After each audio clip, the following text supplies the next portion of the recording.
नमस्ते गुरुजी। जय गुरुजी महाराज। जय गुरुजी सासंगत जी। शुक्राना। गुरुजी महाराज का मल्टीलिंगुअल सेवादार टीम आप सबका स्वागत करती है। आज हमारे बीच में गुरुजी महाराज की ब्लैक संगत सागवान आंटी जी, सागवान अंकल उपस्थित हैं, जो कि संगत शेयरिंग करेंगे। आइए हम सब मिलकर गुरु परिवार की तरफ से उनका स्वागत करें। जय गुरुजी, सागवान अंकल, सागवान आंटी। जय गुरु जी अंकल। जय गुरु जी अंकल।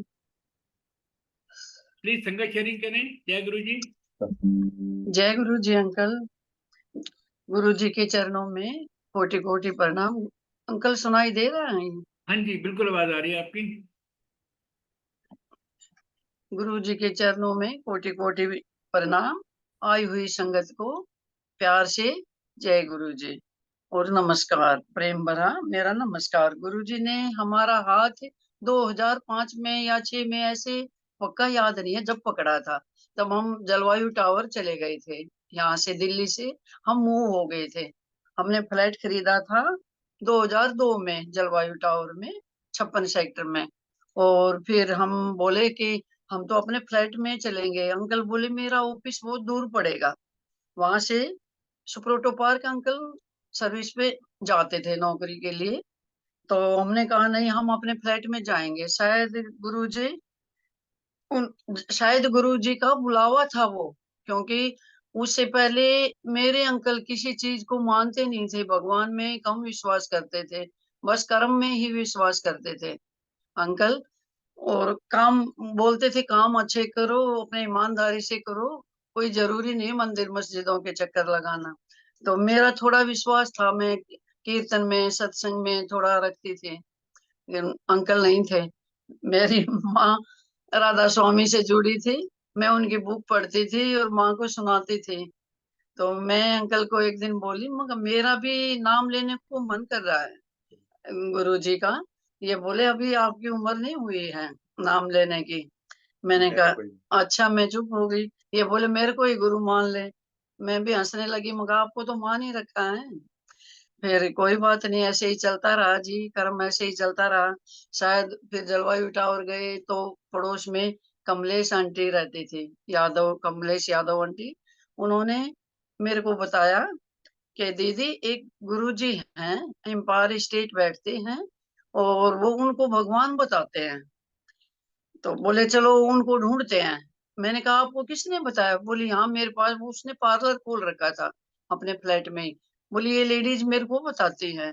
मैंने कहा चलो भाई, भगवान की तलाश तो हमें भी है, क्योंकि जिंदगी में बहुत ही अंकल जिस बिजनेस में हाथ लगाते, साइड बिजनेस करते थे, और जिस बिजनेस में हाथ लगाते उसी में घाटा हो जाता। कोई 5 या 7 बिजनेस कम से कम किए होंगे, तो लोग पैसे मार मार के भाग जाते थे। फिर ये समझ में आई अब ये बात है कि पिछले जन्मों का के कर्म थे हमारे, जो गुरु जी ने कटवा दिए, वो हमने कर्जा लिया होगा उनका, इसलिए ऐसे हो रहा था हमारे साथ। एक अंकल ईमानदार भी बहुत, अपने जैसा सोचते हैं बंदा, ले अगला बंदा, ये कलयुग है, ऐसे बंदे हैं नहीं बहुत कम है।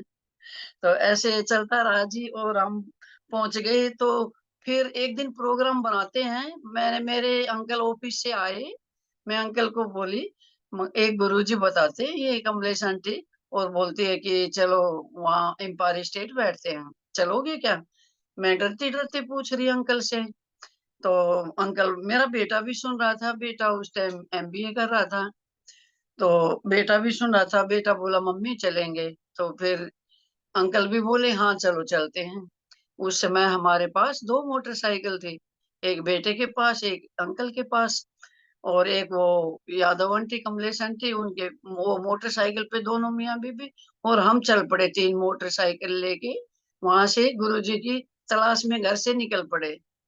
हम एम्पायर स्टेट पहुंचे, वहां जाके पहुंचते पहुंचते हमने पूछा, वहां देखे तो लाइन लगी हुई है, हमारे आगे 5-7 बंदे थे बस। और फिर हमारा नंबर आ गया।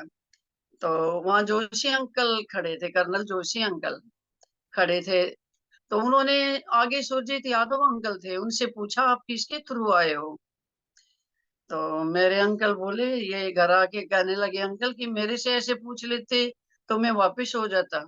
मैंने कहा अच्छा हुआ गुरुजी महाराज ने आपको आगे नहीं खड़ा किया, नहीं तो गुरुजी की प्राप्ति नहीं होती हमें।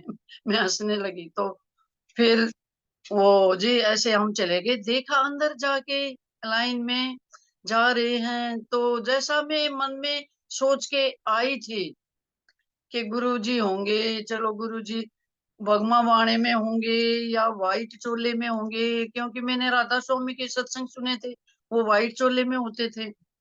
तो या गुरुजियों के बारे में सुन रखा है भाई, वो साधु महात्मा मेरे मामा के गांव में भी है, वो वहाँ भगमा बाणे में है। तो बस जी मैंने यही सोचा था, वहां गई तो इतना सुंदर चोले में गुरुजी का रूप मैं देख रही हूँ, तो हमसे देखा ही नहीं गया गुरुजी की तरफ। सही बताऊं, ऐसे गुरुजी चमक रहे थे कि पता नहीं, हमें तो नजरें मिलाते हुए भी डर लग रहा था गुरुजी से। और हम बस चरण स्पर्श करके और ऐसे मत्था टेक के और अपनी लाइन में बैठ गए। बैठेगी बैठी बैठी वहीं चाय प्रसाद आ गया, वहीं इतनी शब्द वाणी सुनी, इतनी सुंदर शब्द वाणी लगी, पहली बार जिंदगी में मैंने सुना शब्द वाणी, तो इतनी अच्छी लगी मेरे को, इतना मिठास शब्द वाणी में, इतना आनंद आया क्या बताऊं आपको। तो बस फिर जी बैठे बैठे ही वहां चाय प्रसाद और लंगर प्रसाद आ गया। हमने लंगर प्रसाद करके फिर हम मत्था टेक के गुरु जी के चरणों में और घर की तरफ चल पड़े। हम चल वहां से आते रहे जी, जाते रहे, शायद गुरु जी की जब साकार थे, हम 4 या 5 बार गए थे गुरु जी के सामने। तो विश्वास नहीं हुआ जी हमें, जब तक गुरु जी के भगवान है, ये महाशिव हैं, गुरु जी के ऊपर विश्वास नहीं हुआ। बस ये था कि बहुत अच्छी जगह पहुंच गए, जिस जगह की मुझे तलाश थी हम वहां पहुंच चुके। मतलब इतना साफ सुथरा, सब नीट एंड क्लीन, वहां बैठना, और इतनी अच्छी अच्छी संगत वहां बैठते थे। तो मेनका गांधी आगे बैठी मिलती थी, मैं बोलती थी कभी मैं भी आगे आऊं तो बैठूं यहाँ। लेकिन हम जब भी जाते थे थोड़ा सा 10-5 लोगों के पीछे ही नंबर पड़ता था। तो ऐसे गुरु जी का आमना सामना हुआ, तो जी बस जी हमारे ये अच्छे कर्म थे। गुरु जी बोलते थे कब से आ रहे हो, कि 2005 से। बोले नहीं नहीं, यहाँ आने के लिए तो कई जन्म लग जाते हैं, शायद कई जन्मों से जुड़े हुए थे हम भी। तब गुरु जी की, पूर्ण गुरु जी की प्राप्ति हुई जी हमें। इस तरह से हम जी जाते रहे, और फिर बीच में जी हम गुरु जी से टूट गए, क्योंकि वहां में एक सफल की शॉप मिल गई, उसका टेंडर होता था उधर सोसाइटी में जी, टेंडर होता था, तो वो 3 साल के लिए होता था टेंडर। हमारे नाम से वो जाखड़ साहब थे, वो चला रहे थे। 1.5 साल उन्होंने चलाई, फिर 1.5 साल मैंने चलाई। मेरे अंकल बोले तुम चला लोगे, मैं कहा हाँ हाँ क्यों नहीं। ये गुरु जी की ब्लेसिंग थी, ये गुरु जी की ब्लेसिंग थी सब, जो कि थोड़ी सी आर्थिक स्थिति से हमें उभारा। और वो 1.5 साल वो दुकान हमने चलाई, मैंने और बेटे ने। बेटा एमबीए कर रहा था, तो हम दोनों माँ बेटा ये चलाते थे। तो जी उस बीच में गुरु जी ने बोला अब तुम, बस जी गुरु जी का ही था ये संदेश, क्योंकि ऐसे तो टूटने वाले हम नहीं थे। उस समय फिर टाइम नहीं मिला, वो 9-10 बजे सफल की शॉप बंद होती, तो गुरु जी के बीच में हम बस जाने से रह गए। फिर बेटी यूके से आई, तो बेटी बोली आप गुरुजी के क्यों नहीं जा रहे, आप जाते थे। मैंने कहा प्रीति, माँ तेरे पापा को पहली बात तो कम विश्वास होता है, और हुआ और फिर कुछ टाइम भी नहीं मिलता। तो बोले कोई बात नहीं, पापा को कहने लगी, पापा नहीं ऐसी जगह आपको जाना चाहिए, कोई बात नहीं, एक जना दुकान पे रहे तो बाकी जाना चाहिए था। तो ऐसे कुछ समझ में आई, हम तो बोले नहीं जी, कुछ बेटी ने इनको बोला। तो फिर उस बीच में जी गुरुजी ने चोला छोड़ दिया। तो मेरे को शॉप पे आके नागपाल आंटी ने मेरे को बताया कि गुरुजी चोला छोड़ गए। मेरा मन तो बड़ा कर रहा जाने को, लेकिन मैं अंकल को क्या बोलूं। मैं जी चुप रही, मैं कुछ बोली नहीं। मैं कहा अच्छा, गुरुजी चोला छोड़ गए, मेरे को दुख तो बहुत हुआ, क्योंकि हम जाते थे लगातार, जो गुरुजी के पास जाते थे तो बहुत अच्छा लगता था। अब तो चोला छोड़ गए, तो मैं, बदकिस्मती थी हमारी, हम जा नहीं सके जी। बस ये हमारा वो सोच लो, कुछ भी लगा लो, गुरु जी का बुलावा नहीं था। तो उसके बाद जी ज्यादा कनेक्शन हो गया गुरु जी से, चोला छोड़ने के बाद हस्बैंड का भी, सब बच्चों का भी, सारे हम जी बड़े मंदिर जाने लगे। बड़े मंदिर जाने लगे वहां जी। हमारी हम थे बेटे दामाद भी वहीं आ गए थे वहां से। छोटी बेटी अब गुड़गांव रहती है, उसको बेटा हुआ था जी। उसका 3 महीने का उसकी सास ने कर दिया। फिर वो द्वारका रहती थी, उसकी सास ने बोला ये बच्ची है, इसको अपने पास रखो, आप लोग आप इसको संभालो। तो मेरे हस्बैंड कहने लगे कि अब ये 2 बेडरूम छोटा पड़ेगा, यहाँ जलवायु टावर में ही हम वो 4 बेडरूम वो ले लेते हैं। मैंने कहा क्यों? बोले पूनम को यहाँ लाना पड़ेगा। मैंने कहा क्यों जी, लड़की थोड़ी दूर ही ठीक है, मेरे पास क्यों ला रहे हो? बोले नहीं नहीं, बेटा है उसका छोटा, वो संभाल नहीं पाएगी, देखो उसकी सास ने भी ऐसे बोला था। चलो जी, हम सारे इकट्ठे रहने लगे। और वो सभी बोलते थे आपके 2 बेटे हैं सोसाइटी में, आपके 2 बेटे हैं। हमने कहा नहीं, हमारे वो दामाद जी हैं। तो जी उसका बेटा मैंने हमने रखा है 6 महीने का, और वो जॉब करने लगी। माँ बेटा तुम जाओ, दोनों करो। और गुरु जी की ब्लेसिंग जी सारे परिवार के ऊपर है। मेरे दोनों बेटी, दामाद, बेटा, बहू, सभी गुरु जी से कनेक्ट है। और बस इतने जुड़े हुए हैं, मैं क्या बताऊं, सब गुरु जी की ब्लेसिंग है जी ये। फिर मेरे बेटे की शादी 2008 में, बेटे बेटे की शादी हुई उस साल लड़की देखने के लिए। वो ये 2006 की बात है, साथ की, कि बेटे वो एयरफोर्स वाले ही बंदे हमारे घर, कुछ कोई लोग आए लेके रिश्ता, कई लोग। और वो कहने लगे कि ऐसे घर, उन्होंने किसी ने उनको बताया कि ऐसे घर लेके चलूंगा जहाँ दहेज की डिमांड नहीं। आपको पता है आजकल कलयुग में लड़कियों का बुरा हाल है, दहेज की डिमांड इतनी, वो बहुत ज्यादा। मैंने बस ये बोला था कि बस 3 कपड़ों में लड़की लाएंगे, और बस चुन्नी उड़ा के लाएंगे, पढ़ी लिखी लड़की हो। बस मेरी ये तमन्ना थी कि टीचिंग लाइन की लड़की हो, क्योंकि मैं बनना चाहती थी, मेरी छोटी एज में शादी हो गई थी। और बेटियों को बोले, बेटी बोली हमें बच्चे पढ़ाना पसंद नहीं। तो जी बस हायर सेकेंडरी की थी, तो मेरी 16 वर्ष में ही शादी हो गई थी। तो बस ये मौका मिला नहीं आगे पढ़ने का, टीचर बनने का, ये सपना मेरी बहू ने मेरा पूरा किया। और गुरु जी की ब्लेसिंग है जी ये भी ब्लेसिंग है, बहू मेरी जो है। घर में बातचीत चल रही, और ऐसे के बहू देखने जाएंगे। वे 5-6 भाई, बहू के चाचा ताऊ और उसके पापा, वहाँ पोस्टिंग थी उनकी चंडीगढ़। वो बोले हम रोहिणी बेटी को दिखा देंगे, मेरा भाई रहता है। तो हमारे घर में जी बातचीत चल रही रात को उस दिन, कि नेक्स्ट डे हमें लड़की देखने जाना था। उस दिन बातचीत चल रही कि भाई ऐसे ऐसे लड़की को देखने जाएंगे। और मोनू, मेरा बेटा मनेंद्र सिंह है, उसको हम प्यार से मोनू बोलते हैं। मोनू कहने लगा मम्मी अभी 2 साल मैंने शादी नहीं करानी, बेटा कंपनी में जॉब करने लगा था। मैंने कहा मोनू कोई बात नहीं, अभी देखो ये लड़की मेरे को अच्छी मिल रही है, M.Com B.Ed है, जैसे मैं चाहती थी वैसे लड़की मुझे मिल रही है, तो हम देख लेते हैं, कोई बात नहीं, 1-2 साल में कर देंगे। फिर जी मैंने भी उनके सामने ये शर्त रख दी जो मेरे बेटे ने रखी थी। मैंने कहा मगा जी आप 2 साल मेरा लड़का मना कर रहा है, अगर आप रुको, 1 साल रुको, तो 1 साल में अपने लड़के को मना लूंगी, तो हम लड़की देखेंगे, वरना हम नहीं देखने आएंगे। बोला जी देख लो, हम 1 साल रुक जाएंगे। तो ऐसे करके जी हम लड़की देख आए। और शाम और जी शाम को ऐसे बेटे को उसी रात जी गुरु जी ने, जैसे डाइनिंग टेबल पे बैठ के हम खाना खाते थे सारे इकट्ठे शाम को, तो कुर्सी समेत गुरु जी ने बेटे को इतना ऊंचा उठा दिया। और फिर बेटा बोला गुरु जी गिर जाऊंगा गिर जाऊंगा, तो गुरु जी ने ऐसे हाथ कर दिया। बेटा ने सुबह उठ के बेटा मेरे को बोलता है मम्मी मेरे को ऐसे ऐसे सपने में गुरु जी दिखाई दिए। मैं तो बेटे ने बताया अपना सपना, तो मैं बोली बेटा ये तेरे को ना, ये तेरी जिंदगी में ये लड़की लक्ष्मी बन के आएगी। बोला मम्मी ने तो देखी नहीं, कुछ नहीं, अपनी बहनों को कहने लगा, बड़ी 2 बहनें हैं, ते मम्मी ने तो पहले ही लक्ष्मी बना दी, तुम जाना देखना मम्मी पता नहीं कैसी लड़की देखेगी।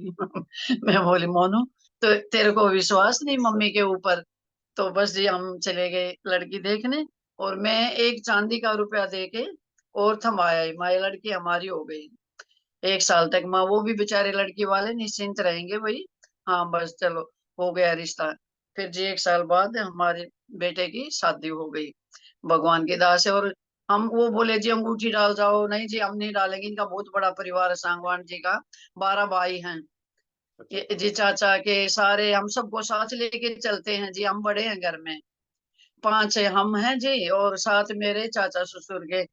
तो मैं हम दोनों बैठ के सलाह मिला रहे हैं कि अंगूठी डालने यार किसको लेके जाएं किसको नहीं। इससे अच्छा हम तो लड़की को एक बार ही शादी करके ले आएंगे, अपने 12 भाई और मेरे मेरे 5 भाई हैं, और हम ऐसे सारी फैमिली जाके हम घर घर के बंदे जाके 60-70 मेंबर हो जाएंगे, बाहर का कोई नहीं लेके जाएंगे। और उन्होंने सोनी पता के जी ऐसे बेटे की शादी कर दी, और हम एक ही दिन जाके, उन्होंने पूरी शादी कर रखी थी लेकिन हम घर घर के बंदे जाके ब्याह लाए। तो मैं बेटे को बोली माँ मोनू अपना वो करवा लो तुम, रिसेप्शन वगैरह ना सगाई करवाई। बोले कोई जरूरत नहीं मम्मी, यहाँ गांव के लोग आएंगे और पी के हल्ला मचाएंगे, सोसाइटी में नहीं कराना कुछ भी। ब्लेसिंग ही है गुरु जी की, ये बहुत बड़ी मिली हुई है, ब्लेसिंग मिली थी गुरु जी की। आ, तो बस ठीक है सब अच्छा होगा। माँ चलो मोनू आपकी मर्जी है। तो जी कुछ नहीं किया, ऐसे बेटी आ गई घर में, बड़ी अच्छी बिटिया मिली मुझको, बहू बहुत अच्छी मिली जी। फिर वो पोता हुआ जी, फिर कई साल 2009 में, नहीं उससे पहले तो फिर हम रोहतक पहुंच गए जी। पोता तो पोता हो गया जी, फिर भगवान गुरु जी की ब्लेसिंग से पोता हो गया। और बेटी को तो बेटा था ही, छोटी को भी बड़ी को भी एक एक बेटे थे। फिर जी 2008 में, 2013 की बात है, हम पहुंच गए रोहतक। हम रोहतक पहुंच के बेटे को फ्रेंचाइजी मिल गई मान्यवर की, और बेटे ने जो छोड़ दी, बोले कोई नहीं मैं अपना काम करूंगा। तो हम तो जी गुरु जी से बहुत दूर हो गए, मैं बोली मोनू गुरु जी से तो बहुत दूर हो गए रोहतक में, गुरु जी तो अब कैसे मिलेंगे। बोले मम्मी गुरु जी तो हमारे हृदय में बैठे हैं, हम गुरु जी से दूर कैसे हो सकते हैं, बेटा बोला। हाँ मैंने कहा मोनू ये बात तो आपकी बिल्कुल ठीक है। तो फिर ऐसे जी हम रोहतक पहुंचे, तो वहां हम देखते रहे, जिस गाड़ी के पीछे भी हमें जय गुरु जी मिले हम उसको रुकवाते। मैं और मेरे अंकल बाजार जाते, हम गाड़ी को रुकवाते, हम बोलते रुकवा के अंकल जय गुरु जी। तो वो बोलते नहीं जी हम तो ये गाड़ी खरीद के लेके आए हैं, ये हमारे रिश्तेदार की गाड़ी है, कोई ऐसे बोलता। तो जी ये सब चलता रहा, ये सब चलता रहा। तो एक दिन मैं घूमने जा रही थी वहां, पार्क में घूमने के लिए जा रही थी, तो वहां औरतें सत्संग करती थी। तो मैं वहां सत्संग में बैठ गई। मेरे एक जेठ की लड़की, गांव की लड़की सविता, उसके साथ में घूमने जाती थी। तो वहां मैंने देखा लेडीज ने, वहां कुछ लेडीज ने उसकी गणेश की स्थापना कर रखी थी, और वहां भजन कीर्तन हो रहा था। मैं तो वहीं बैठ गई, और वो लड़की चली गई, जेठ की लड़की बोली चाची चाचा को क्या बताऊंगी मैं बोली बोल देना, कीर्तन हो रहा था, चाची नहीं आई, चाचा कुछ नहीं बोलेंगे। बोली ठीक है। तो मैं वो पूछने लगे, रास्ते में हमारा घर पड़ता था, सविता तेरी चाची को कहाँ छोड़ आई। बोले वो तो कीर्तन में बैठ गई। बोले वो नहीं आने वाली अब। बस जी ऐसे ऐसे मैं जाती रही, कीर्तन में जुड़ी रही। और 2 सेक्टर में फिर एक मंदिर की शुरुआत हुई, ये गुरु जी की ब्लेसिंग थी देखो। वहां मंदिर नहीं था कोई भी 2 सेक्टर में। तो वो मेरे को कीर्तन वाली लेडीज बोली कि भाई चंदा दो मेरे को, हमें चंदा इकट्ठा करना है। मैं बोली भाई आप मेरे घर कीर्तन कर लो, लेकिन मैं अपने गुरु जी का स्वरूप रखूंगी, जब तक गुरु जी के सत्संग नहीं होते थे। और मेरे गुरु जी के सामने तुम पैसे मत चढ़ाना, माँ का फोटो रख लो, शेरा वाली माँ का, और इनके सामने आप इनके चरणों में पैसे चढ़ाना, लेकिन मेरे गुरु जी को सिर्फ फूल मैंने रखे गुलाब के, बस यही चढ़ाना, मैंने उनको सबको बोल दिया। तो मेरे घर में वो कीर्तन हुआ, तो 50-60 लेडी थी कम से कम, और इतनी आई लेडीज, और कीर्तन बड़ा अच्छा हुआ। वो पैसे इकट्ठे हुए, नाचने लगे गाने लगे, कुछ मैंने अपने पास से दिए। माँ भाई ये तुम्हारा चंदा हो गया। मंदिर मंदिर की शुरुआत हुई, वो मंदिर इतना अच्छा बना, वो 2 सेक्टर में बहुत अच्छा मंदिर बना, हम जाते थे हम लोग। लेकिन अब गुरुजी से फिर मेरे को चू घंटी ने बताया कि आप ना वो हमेशा जो जिक्र करते हो अपने गुरुजी का कि हमारे ऐसे सत्संग होते थे, ऐसे होते थे, यहाँ रोहतक में वो नहीं, तो यहाँ एक डॉक्टर ढल अंकल हैं जो आपके गुरुजी से जुड़े हुए हैं। मैंने कहा अच्छा, चलो दिखाओ उनका घर। वो भी 2 सेक्टर में ही रहते थे, हम भी 2 सेक्टर में ही। तो उन्होंने मेरे को वो घर दिखाया। शाम को मैं घूमने जाती थी डेली, तो वो मेरे को पार्क में मिलती थी, पार्क के सामने ही उनका घर था। तो वो मेरे को ले गई, माँ चलो अभी दिखाओ मेरे को घर। तो दिखाया, मैं देख के उनसे मिल नहीं सकी, क्योंकि शाम को गए तो ताला लगा हुआ था उनके घर पे, डॉक्टर डल के घर पे। फिर मैं आके अपने अंकल को बोला, मैंने कहा अंकल ऐसे ऐसे डॉक्टर ढल हैं जो कि यहाँ गुरुजी से जुड़े हुए हैं। तो फिर नेक्स्ट डे अंकल को भी प्यास थी गुरुजी की, तो अंकल भी जुड़ चुके थे। बोले चलो चलते हैं। नेक्स्ट डे हम उनके घर गए तो अंकल आंटी हमें दोनों मिले। उनके बच्चे बाहर रहते हैं, आउट ऑफ स्टेशन। तो फिर गए तो अंकल बड़े खुश हुए, बिठाया, चाय पानी पिया हमने। बोले हाँ हाँ बड़ा अच्छा लगा, आप भी गुरुजी के सामने से। हमने कहा अंकल हाँ जी, हम हमारे तो गुड़गांव में बड़े अच्छे सत्संग होते थे, हम तो डीएलएफ में भी जाते थे, और वहाँ कमांडर शर्मा अंकल करवाते रहते थे कोई ना कोई। हमारी जलवायु टावर में, कम्युनिटी हॉल में बड़े अच्छे सत्संग होते थे, यहाँ तो कुछ है ही नहीं। अंकल हंसने लगे, डल अंकल। बोले नहीं आंटी, यहाँ भी शुरू हो जाएंगे, आप आ गए ना आंटी, यहाँ भी शुरू हो जाएंगे। माँ चलो ठीक है फिर डल अंकल हमें अपनी गाड़ी में बिठा के लेके जाते। उस टाइम गाड़ी तो खैर गुरुजी ने हमें भी दिला दी थी, लेकिन वो हमारा घर रास्ते में पड़ता था। उस टाइम हम किराए पे थे, तो डल अंकल का घर पीछे था, वो हमें आते समय रास्ते में बिठा के लेके जाते। और एक रोमी खुराना है, उनके घर जाके मीटिंग करते हैं हम लोग कि चलो सत्संग, मंथली सत्संग किया जाए। 2016 की बात। ये है 2016 की बात। तो मंथली सत्संग किया जाए, हमने आना था बेटी के यहाँ। बेटी को बेटा हुआ था 2013 में। 2013 में बेटा हुआ था, तो मेरा पोता उस टाइम 2 साल का था। हम उसी समय शायद मूव हुए थे रोहतक, उसी समय मूव हुए थे। तो हाँ, मैं इससे पहले भूल गई ये ब्लेस ये बताना कि गुरुजी ने मेरे को माफ करना संगत, ये मैं भूल गई वो बताना, एक मेरा ब्लेसिंग वो भी है। 2013 में बेटी को बेटा हुआ यूके में, उसके सास ससुर भी थे, और उसकी सास ने बोला अपनी मम्मी को बुला ले। तो मैंने कहा प्रीति मैं कैसे आऊंगी, ये देख, ये तेरा भतीजा है, ये 2 साल का है, ये तेरी भाभी है जॉब करती है, स्कूल में जाती है, और ये मोनू अपना काम शोरूम संभालता है। पापा बोलते पापा देख लेंगे, हम उसको तो, पोते को तो, भतीजे को तो पापा देख लेंगे, और आप आ जाओ। मैं बोली प्रीति मैं तो अकेली कभी कहीं गई नहीं यार, कैसे आऊं तेरे पास। मैं तो कभी अपने गांव तक, ये मेरा दिल्ली में है, और सारे गांव में कोई रहता ही नहीं, रोहिणी पश्चिम बिहार भाई सरस्वती बिहार ऐसे रहते हैं सारे। मैं तो कभी अपने घर तक अकेली नहीं गई, और तू मेरे को वहां यूके में अकेली बुला रही है। माँ बेटे मैं नहीं आ पाऊंगी। बोल नहीं मम्मी नहीं, आप पढ़े लिखे हो। मगर यार पढ़ी लिखी कहाँ हूँ, इतने साल पहले पढ़ी थी, अब कुछ नहीं पढ़ी लिखी, अब तो अनपढ़ हूँ जैसी हो रही हूँ मैं। बोले नहीं मम्मी नहीं, आप आ जाओगे पढ़ते पढ़ते, थोड़ा इतना तो जानते हो आप। तो फिर जी ऐसे करके बेटी ने मेरी टिकट भी, मेरी फ्लाइट भी ऐसी कराई कि इस्तांबुल में मेरा ब्रेक था। वो भी सीधी फ्लाइट मेरी नहीं थी। और मैं हिम्मत करके गुरुजी का ध्यान करके, हिम्मत करके मैं मगा चलो गुरुजी मेरे साथ चलो, आप जो होगा देख लेना। बेटी बोली जो कोई, मम्मी बहुत लोग जाएंगे, आप बहुत लोग उतरते हैं वहां, आप पूछ लेना कि इधरो जाओगे, आपका कहा ना साथ हो जाएगा किसी से। मैंने जी वहां 2 4 लेडीज जेंट्स से पूछा कि इथरो जाओगे इथरो, तो गुरुजी ने मेरी ऐसी परीक्षा ली, ऐसी परीक्षा ली, एक भी बंदा नहीं मिला इथरो के लिए। वो सभी बोले आयरलैंड आयरलैंड।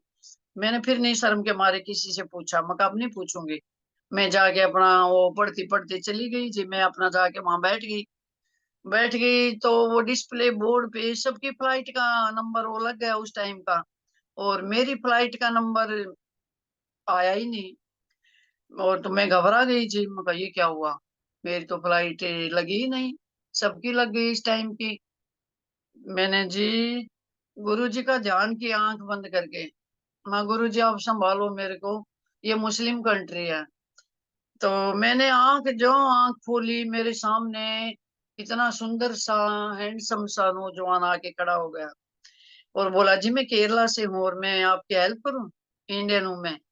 पता है वो गुरुजी का ही रूप थे, कैसे आए एकदम से, मेरी समझ से बाहर ये सब बातें। तो जी वो मेरे को कहने लगा कि पासपोर्ट अपनी टिकट दे दो मेरे को, और मैंने उनको अपनी पासपोर्ट भी दे दिया और टिकट भी दे दी। फिर मेरे वो 10-15 मिनट में आया तो फिर हलचल हो गई मेरे दिमाग में। अरे यार ये बोलते हैं कि किसी को अपना पासपोर्ट नहीं देना चाहिए, किसी को टिकट नहीं देनी चाहिए, और मैंने दोनों चीज दे दी। अब तो गुरुजी मैं कहीं की नहीं रही, गुरुजी आप मदद करो मेरी। वो बंदा जब तक आया जी वापस, जब तक मेरे बस बुरा हाल हो चुका था घबरा के। फिर वो बंदा आया जी, और वो इतने अच्छे से बेचारा मेरे को बता के गया, आपकी फ्लाइट 1-1.5 घंटा डिले है, और वो हाथ मिला के गया मेरे से, और मेरी फ्लाइट का टाइम हो गया। मेरे को इतना अच्छा लगा, बहुत ही अच्छा लगा। मगर यार कितने अच्छे, ये तो साक्षात मेरे को लगता है गुरु जी ही थे जो ऐसी मेरी हेल्प के लिए आए। तो जी मैं पहुंच गई वहां, मेरे को दामाद जी मिले इथरो पे, और बोले मम्मी हॉस्पिटल चलोगे या घर पे। मैंने कहा क्यों। तो उस दिन तारीख थी 27, 27 अप्रैल थी। मैंने कहा हो गया, बोले हाँ बेटा हुआ है। तो मगर चलो सीधे फिर हॉस्पिटल ही चलते हैं। वहां से हम हॉस्पिटल चले गए। तो फिर जी वो हम हॉस्पिटल से आ गए वहां जी, फिर बेटे के उसमें तीन वो ट्रेजेडी हुई थी वहां, ये हमारी वहां उधर उत्तराखंड में। वहां हम यहाँ न्यूज पढ़ते थे, मैं वहां न्यूज पढ़ती थी अपनी इंडिया की, तो वो मेरे को बड़ा दुख लगा। एक भोले बाबा का ही मंदिर बचा था, और सब कितना वो 2013 में कितना बुरा सब तबाही हुई थी ना, वो सब कुछ। तो ये फिर ऐसे हुआ जी। फिर जी सपन में 2000 ये 13 की बात है जी। फिर जी दो मैं ये सोच रही, हाँ जी, ये एक दिन मैं ये सोच रही कि मैं वहां थी ये, जब सोसाइटी में ही मेरे को लेडीज ना वो जी सेवा करने जाती थी समाधि की, दो लेडीज, एक तो मेरे ही टावर से जाती थी, एक दूसरे टावर से। तो वो मेरे को ये कहती कि चलेगी सेवा करने गुरु जी के मंदिर में, समाधि की सेवा करने सोमवार को। मेरा मन तो जी बहुत करता था, लेकिन मैं जा नहीं सकती थी, क्योंकि गुरुजी ने सेवा मेरे को घर में बहुत दे रखी थी। बेटी दोनों जॉब करती थी, और मैं दोनों उनके बच्चों को संभालती थी, खाना वाना सब कुछ मैं देखती थी। मैं ये सोच के बस रह जाती थी। तो एक दिन ये किसी ने मेरे को ये सुनाया भी जी सत्संग, कि गुरु जी के सामने किसी लेडीज ने ही मेरे को सुनाया था ये सत्संग, कि गुरु जी के सामने एक औरत बोली मैं सेवा करना चाहती हूँ। तो गुरु जी बोले आंटी आपको घर में बहुत सेवा दे रखी है। तो मेरे को सेटिस्फेक्शन हो गया, मैं बोली माँ चलो ठीक है। वो सत्संग सुना मैंने, तो मेरे को बड़ी शांति मिली। मैं कहा हाँ गुरु जी ने मेरे को ही बहुत सेवा दे रखी है घर में, मेरे को वहां से सेवा करने की जरूरत नहीं मंदिर में। फिर जी मैं फिर वो मेरे को बोलती आज हमें स्वरूप मिला गुरु जी से, आज हमें प्रसाद मिला गुरु जी के हाथों से। ये ये मौका जी हमें नहीं नसीब हुआ, क्योंकि मेरे अंकल रुकते नहीं थे, हम बाद में रुकते नहीं थे।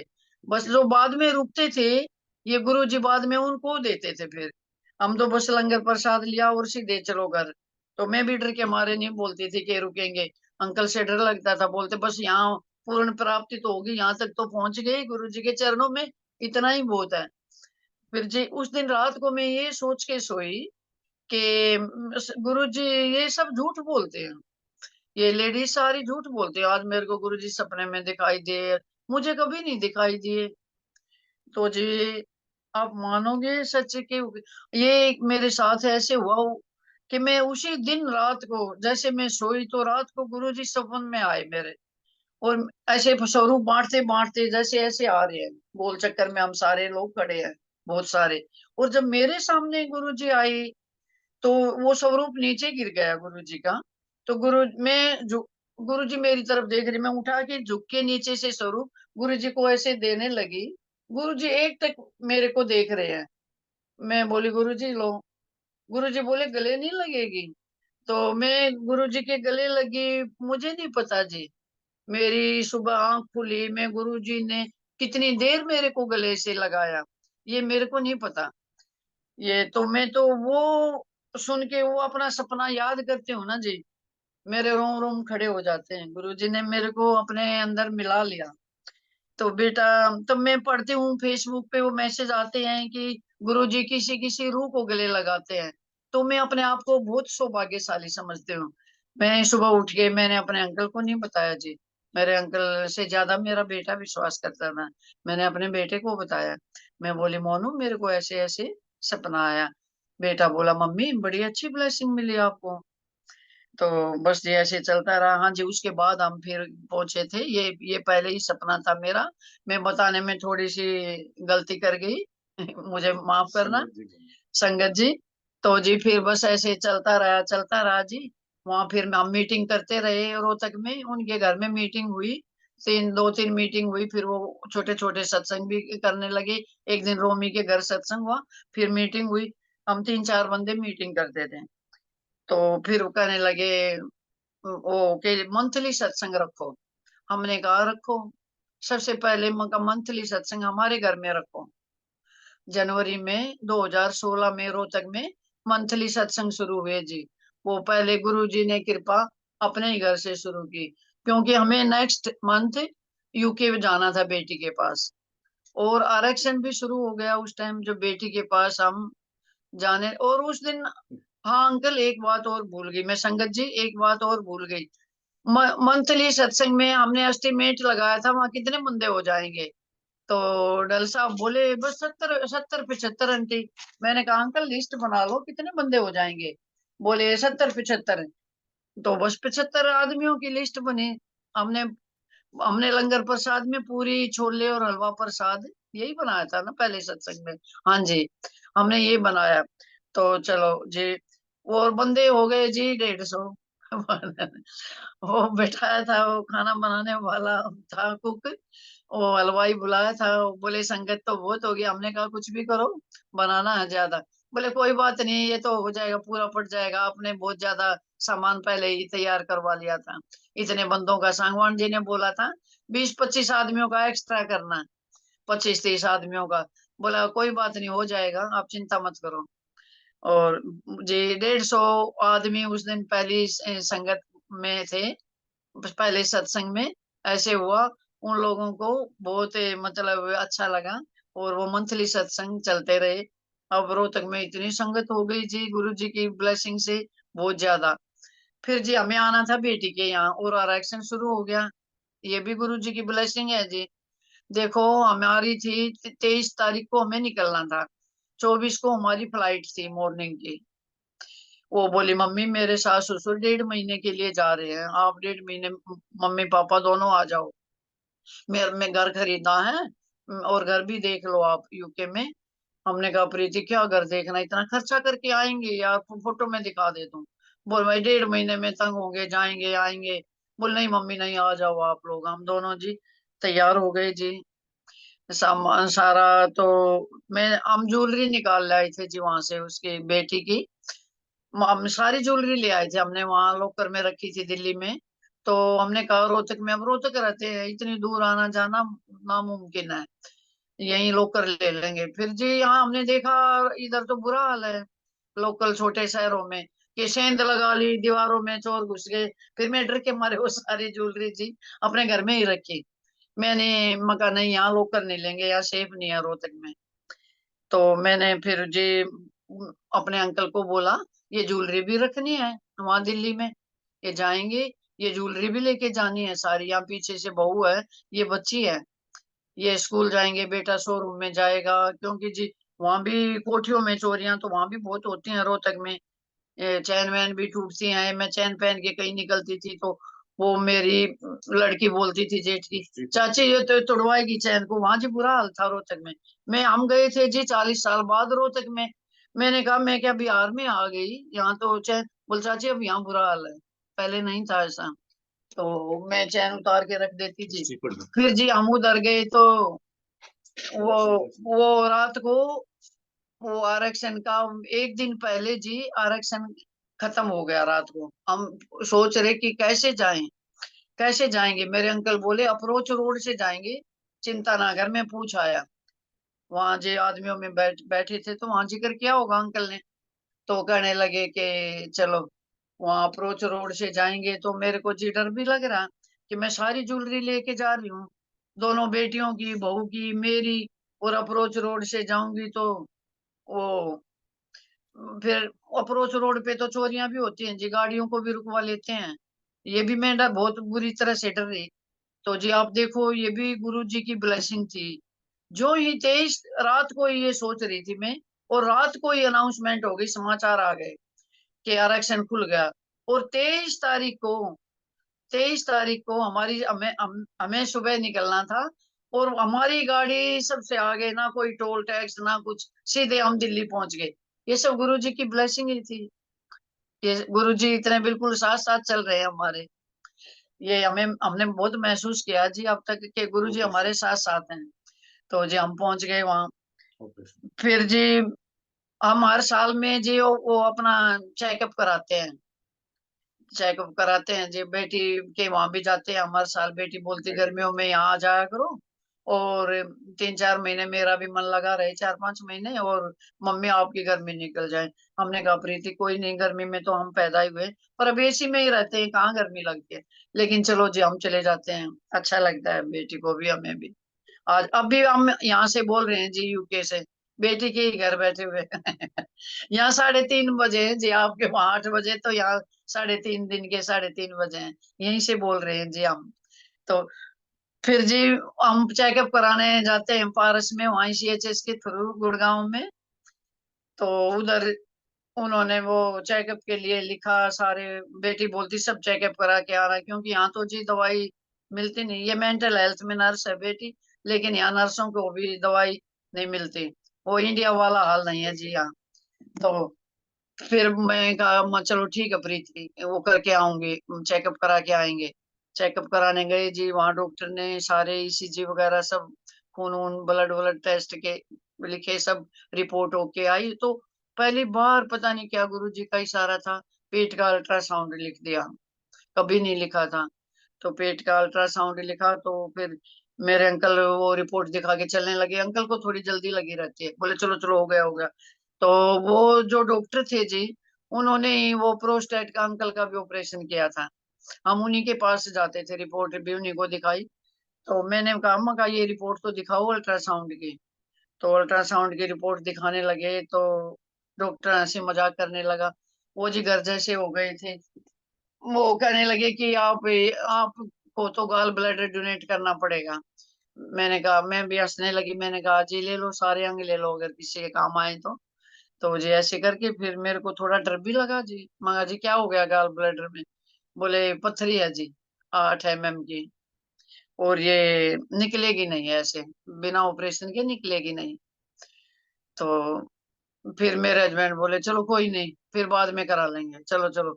मैंने कहा नहीं नहीं, अब ये बताया है तो इन्होंने, अब मेरे को तो दिमाग में कीड़ा सा हो गया जी, फिर शक सा हो गया कि ये क्या हो गया। फिर मैंने डॉक्टर से बात की। मैंने कहा जी किसको दिखाएं हम यहाँ? बोले आप ऐसे ऐसे वहां चले जाओ। वो वहाँ एचओडी साहब बैठे थे, कक्कड़ सीधे। हम तो हमारे यहाँ जी एक हमारे देवर का लड़का था, इधर वो आर्थो का स्पेशलिस्ट था पारस में। वो मलिक साहब का बेटा था, इनके फ्रेंड है। वो हमें ताऊ ताई ही बोलते थे। वो हमें घर जैसे थे, बात नोतने भी हम साथ जाते थे। उसकी मम्मी हमें, शामली के थे वो, हमें साथ लेके जाती थी। हमारे घर जैसे संबंध थे। तो जी वो लड़का था वहां, उससे हमारी जान पहचान हो गई थी। तो मैं वहां रिपोर्ट दिखाने के लिए गई उस डॉक्टर के पास। तो वो लड़का तो वहां से हमारा चला गया था। वो चला गया था वहां मेरठ, अपने इलाके में। और तो वहां उसका जो वार्ड बॉय था, वो सामने टकरा गया एकदम निकल के। मैं बोली बेटा मेरे को जानता है? बोले हाँ जी, आप परमिंदर के ताऊ ताई जी हो। माँ चलो मेरी ये रिपोर्ट दिखानी है। बोले चलो जी। वो बैठे हैं, एचओ वो बैठे हैं एचओडी साहब, वो कक्कड़ साहब बैठे हैं। मैं आपकी रिपोर्ट, उन्होंने मेरी रिपोर्ट जाके अंदर दे दी। फिर बोले आप ये निकलेंगे ये? एक पेशेंट बैठा, उसके बाद आप चले जाना। मैं चली गई जी। वो कहने लगे कि जी ये तो देखो निकलेगी नहीं, गाल ब्लैडर से पथरी निकलती नहीं, और अभी तो छोटी है, और ऐसे बाहर निकलेगी तो दिक्कत करेगी। तो फिर अंकल बोले चलो फिर डेट दे दो, ऑपरेशन ही कराना है तो। फिर उन्होंने जी हमें 1 हफ्ते की डेट दे दी। बोले 1 हफ्ते के अंदर चलो। मगर जी जितना जल्दी हो दे दो। फिर उन्होंने बोले 1 हफ्ते में करवा लोगे? मगर हाँ जी, करवाना तो करवा लेंगे ऑपरेशन। फिर जी हम रोहतक गए, तैयार हुए। फिर थोड़ा सा दिमाग में रहता है ना कि ऑपरेशन होगा, ऑपरेशन होगा। 1 हफ्ता जो तो निकला। फिर हम आए जी पारस में ऑपरेशन के लिए। तो बेटी रहती है यहाँ छोटे वाली गुड़गांव, उनके ही घर रुकते हैं। जब कुछ सारी बीमारी होती है तो हम यहीं आते हैं। तो हमारा रोहतक मन नहीं करता CHS में जाने को, हमने कार्ड यहीं का बनवा रखा है जी। तो यहाँ डॉक्टर भी थोड़े अच्छे बैठते हैं। फिर जी हम यहाँ आए तो शाम से ही उन्होंने बोला कि सुबह आके एडमिट हो जाना। हम सुबह खाली पेट वहां में जाके एडमिट हो गई। मैं अपने गुरुजी का स्वरूप लेके जाती हूँ जी साथ में। मैं उधर डॉक्टर साहब को बोली ये मेरे सिरहाने ये स्वरूप रख सकती हूँ? बोले हाँ जी हाँ, किसी ने मना नहीं किया। वो मेरे को स्ट्रेचर पे ले गए तो मेरे साथ में वो स्वरूप मैंने रखा। और जी जब उससे पहले मेरा एक ऑपरेशन और हो चुका था, वो भी पारस में ही हुआ था, मेरा अंगूठे का। मैं जब घूम के आती थी तो मेरे अंगूठे में बड़ी चीज लगती थी, बहुत पेन होता था रात को, बहुत ही ज्यादा। तो मैंने कहा मेरे अंगूठे में चप चप होती रहती है यार, बड़ा पेन होता है। तो बोले चलो दिखा के आता हूँ डॉक्टर को। मेरे हस्बैंड बोले, अंकल बोले, गुरुजी की लैंग्वेज में अंकल ही बोलते हैं। तो जी हम फिर अपना तो वही हॉस्पिटल पारस में चले गए। उन्होंने एक्सरे किया तो बोले ये तो ऑपरेशन करना पड़ेगा इसका। तो उन्होंने जी पता नहीं इसके अंदर क्या डाला, ये अंगूठा मेरा मूव नहीं होता है ऐसे वो पर, लेकिन पेन नहीं होता इसमें। उसमें फिर दवाई मैंने बहुत खाई, वो दवाई मैंने 3-4 महीने खाई। दवाई बहुत ज्यादा खाई थी। जब बोले दवाई तो आपको खानी पड़ेगी।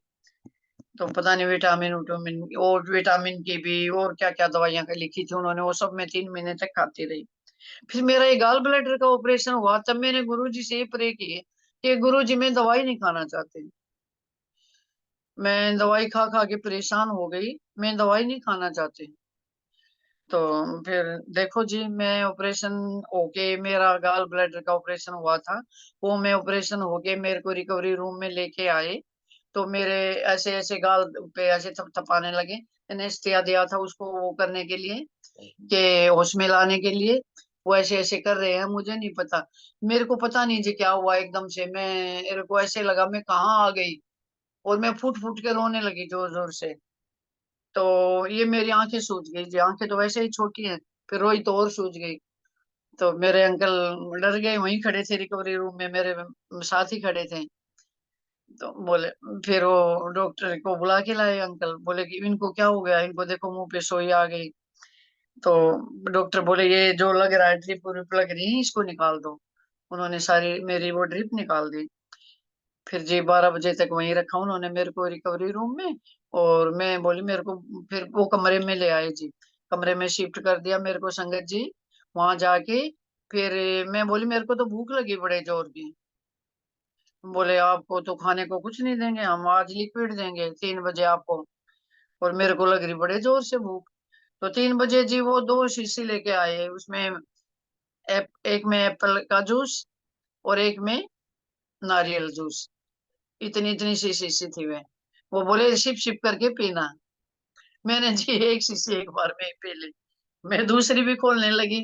मेरे अंकल बोले नहीं नहीं उल्टी हो जाएगी, डॉक्टर ने बोला था उल्टी हो जाएगी। मगर यार मेरे को भूख लगी है। फिर मैंने 10-15 मिनट तक वेट किया, फिर मैंने वो भी पी ली। और मेरे को जी कुछ नहीं हुआ, पता नहीं ये गुरु जी का ही करिश्मा था। मेरे को लगा ही नहीं जैसे मेरा ऑपरेशन हुआ, ना कहीं मुझे पेन ना कुछ। ये गुरु जी की ब्लेसिंग थी। सभी मेरे को बोल रहे कि ऐसे तो किसी के साथ नहीं हुआ आज तक। तो जी मैं वहां घूम रही हूँ बाहर कॉरिडोर में, और मेरे अंकल को नींद बहुत आती है, ये सो रहे मेरे बेड पे। मैं बोली मैं घूम सकती हूँ, मेरे को ड्रिप नहीं लग रही कुछ नहीं, मेरे को तो मेरे से लेटा नहीं जा रहा, मैं बाहर घूम रही हूँ। नर्स आती है कमरे में, बोली पेशेंट कौन है? ये सो रहे थे, बोले वो तो बाहर घूम रहा है पेशेंट। तो वो भी हंसने लगी। मैं आई फिर बाहर से। फिर हम, मका कोई टैबलेट देनी है क्या मेरे को? बोले नहीं नहीं, आपको कोई दवाई नहीं देनी। फिर जी वो मेरा शाम को फिर लिक्विड खाना लेके आई, लिक्विड ही था। मैं बोली मुझे रोटी कब दोगे? बोले नहीं वो नहीं मिलेंगे आपको, और सुबह छुट्टी होगी आपकी, देखते हैं आपको बुखार उखार तो नहीं आ जाएगा, रात को कुछ हो तो नहीं जाएगा। मगर मैं बिल्कुल ठीक हूँ, कर दो मेरी छुट्टी, मैं शाम को घर चली जाऊंगी अपने, वहीं जाके सो जाऊंगी। बोले नहीं नहीं, आपको मॉर्निंग में छुट्टी देंगे। तो जी बस मॉर्निंग में उन्होंने नाश्ता वास्ता दिया, वो भी हल्का ही दिया, वो करके तो हम घर आ गए बेटी की वहां। तो मैं डॉक्टर के पास गई, फिर वही HOD के पास पूछने।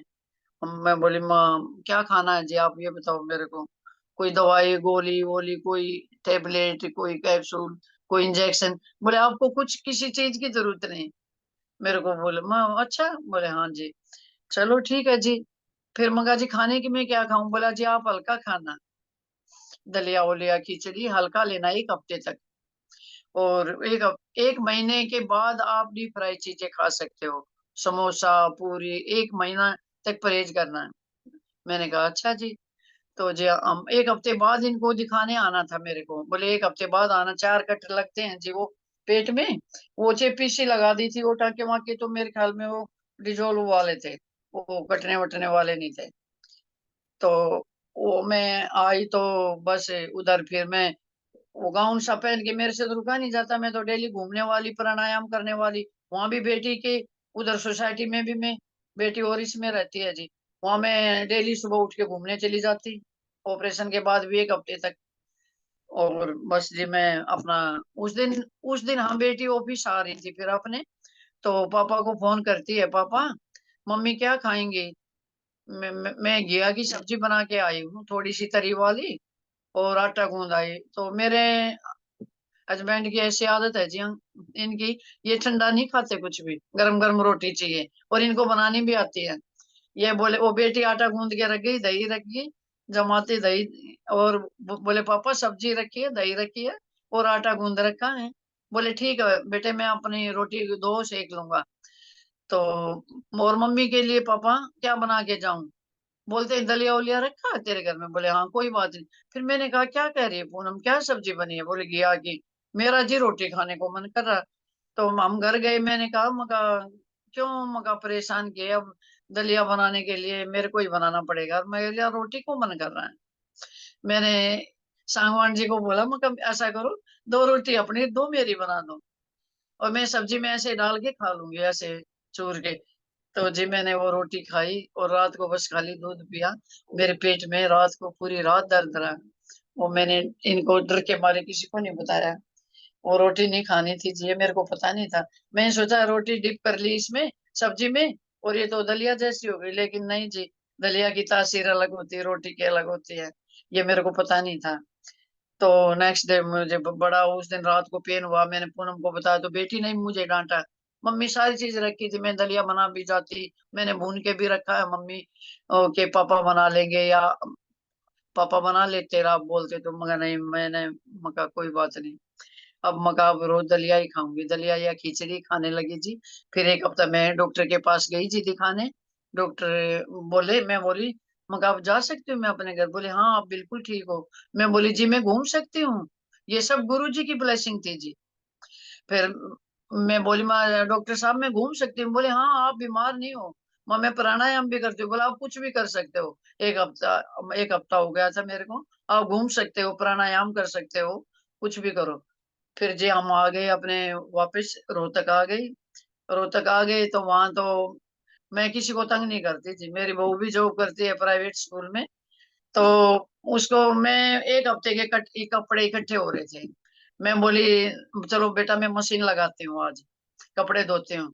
बोली मम्मी आप रहने दो, मेरी छुट्टी है, मैं धो लूंगी। वो मेरी बोली, मैं बोली नहीं तू क्या क्या करेगी, तू खाना वाना बना ले, झाड़ू पोछे बर्तन वाली तो लगी है, तू खाना बना ले, कपड़े मैं धोती हूँ। तो मैं जी कपड़े उपड़े धोने लगी, और शाम को मैं घूमने चली गई कपड़े धो के। दिन में 1.5 घंटे का रास्ता है जी हमारा उधर से, बेटी के घर से और रोहतक का, 1.5 घंटे में पहुंच के मैं जाते ही कपड़े धोने लगी। और शाम को मैं घूमने गई, तो मेरी फ्रेंड वहां मेरा पता लेने आती है मेरे घर पे। मेरी मेरी बहू को पूछती है तेरी मम्मी कहाँ है? बोली वो तो घूमने गई है। बोली उनका तो ऑपरेशन हुआ था, हम तो पता लेने आए। बोली मम्मी तो घूमने चली गई, मम्मी ठीक है। बोली कैसी है तेरी मम्मी?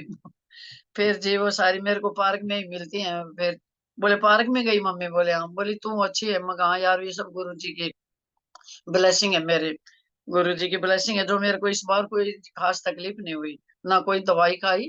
ये सब गुरु जी की ब्लेसिंग है। आप बोलोगे कुछ? आप बोलो। आप बोलना चाहते हो तो बोलो सांगवान जी। हैं बोलो। तो संगत जी, ऐसे मतलब हर सांस सांस से हम सिमरन करते हैं अपने गुरु जी का। जब से गुरु जी मिले हैं, बस जीने का तरीका आ गया। मैं क्या बताऊं, इतने टूट चुके थे दुखों से, और इतने वो हो चुके थे। बस गुरु जी से जुड़ने के बाद एक तो जीना आ गया, और एक बस पूछो मत के हर सांस में गुरु जी ही समाये हुए हैं। महाशिव, कितने अच्छे कर्म थे हमारे जो हमें महाशिव मिले। ये कभी सोचा भी नहीं था कि हम महाशिव से इतने नजदीक हो जाएंगे, महाशिव के, कि हमारे सांस सांस में समा जाएंगे। संगत जी, अब मैं आप पूर्ण विराम देती हूँ मैं अपनी जीवा को। आप गलती हो कोई गलती हो तो क्षमा करना संगत जी। जाए। वासन अंकल का शुक्रिया, जो मेरे को इस प्लेटफॉर्म पे उन्होंने इनवाइट किया। वासन अंकल, मैं सभी को आपको शुक्रिया बोलती हूँ जो इस ग्रुप से जुड़े हुए हैं। उनका सबका शुक्रिया। जय जय गुरु जी। गुरु जी। जय जय गुरु जी गुरु जी। वासन अंकल। जय जय गुरु गुरु जी। जी सभी जी। बहुत ही भाव से आपने संगत शेयरिंग की है Sangwan aunty. Thank you uncle. आपके अनुभव, आपका गुरु जी महाराज से जो भी ब्लेसिंग थी आपने एक एक करके अच्छी तरह से बताई हैं। काफी मेरे को तो पता महत्व। ही नहीं चला अंकल, मैं दिन रात करती रहूं सत्संग, ये बहुत सत्संग है। ठीक है आंटी, आने वाले दिनों में आपको आमंत्रित किया जाएगा। जय जय। गुरु जी। साथ संगत की तरफ से, गुरु महाराज की तरफ से आपको बहुत बहुत आशीर्वाद। बस सभी अभी संगत को जय गुरु जी। जी। सभी संगत को जय गुरु जी।